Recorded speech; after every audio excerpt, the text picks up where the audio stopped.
Praise Lord മക്കളെ, എല്ലാവരും പറയും എപ്പോഴും പ്രാർത്ഥിക്കുവിൻ, എപ്പോഴും പ്രാർത്ഥിക്കുവിൻ. 1 തെസ്സലോനിയർ 5:17 ഇടവിടാതെ പ്രാർത്ഥിക്കുവിൻ, എപ്പോഴും പ്രാർത്ഥിക്കുവിൻ, വിതൗട്ട് സീസിങ് പ്രേ. എങ്ങനെയാണ് ഒരാൾക്ക് എപ്പോഴും പ്രാർത്ഥിച്ചുകൊണ്ടിരിക്കാൻ പറ്റുന്നത്? എപ്പോഴും മുട്ടിന്മേലിരിക്കുന്നതാണോ പ്രാർത്ഥന? അല്ല.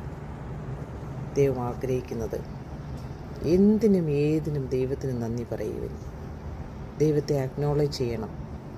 എല്ലാത്തിലും ഇന്നു മുതൽ തീരുമാനമെടുത്തട്ടെ എല്ലാവരും. ഞാൻ ഏത് സമയത്തും ഏത് നേരത്തും എന്തിനും കർത്താവിന് മഹത്വം കൊടുക്കും. എന്ത് സംഭവിച്ചാലും അത് ദൈവത്തിൻ്റെ നന്മയ്ക്കായെന്ന് പറയും.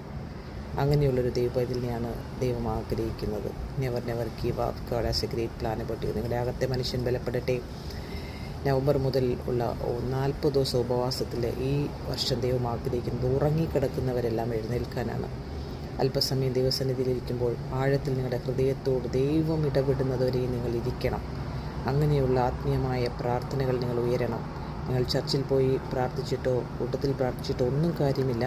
നിങ്ങളുടെ ഇൻറ്റിമസി ദൈവവുമായിട്ടായിരിക്കണം. എപ്പോഴും നിങ്ങളുടെ ഹൃദയം ദൈവത്തോട് സമർപ്പിക്കണം. ഹൃദയത്തിലൂടെ ദൈവം ഇടപെടണം.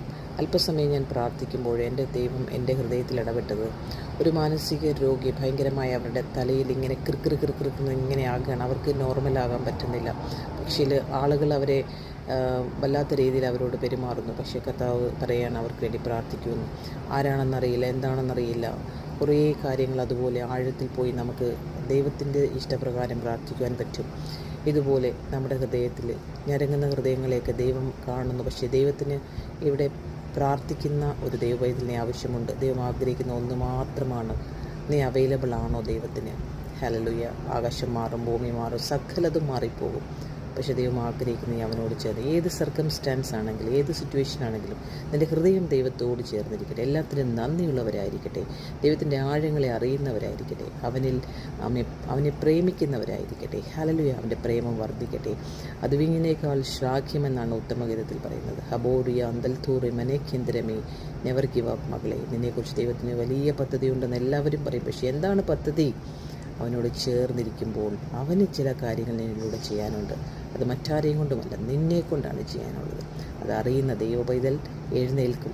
ഹല്ലേലൂയ. ആഴങ്ങളിലേക്ക് പോകും. അധിക സമയം ദൈവത്തോട് ചേർന്നിരിക്കും. ആത്മാവിൽ പ്രാർത്ഥിക്കും. അബോറിയ അന്തൽത്തി. അതൊരു ദിവസം കൊണ്ട് സംഭവിച്ചതിരിക്കത്തില്ല. You have to keep sitting in the presence of Lord. Amen. So have a blessed Sunday. God bless you. Never give up.